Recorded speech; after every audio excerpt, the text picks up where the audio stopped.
සරයාමෙට ඇති දොළොස් මල් පෙති පාවඩ රිසි මීන කුලේ නාගාලෙට සිරි මුතුරනින් කිරුවායද වටි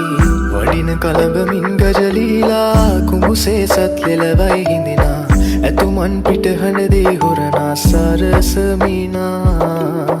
වඩින කලඹමින් ගජලීලා කුඹුසේ සත් ලෙලවයි හිඳිනා ඇතුමන් පිට හඬදේ හොරනා සරසමිනා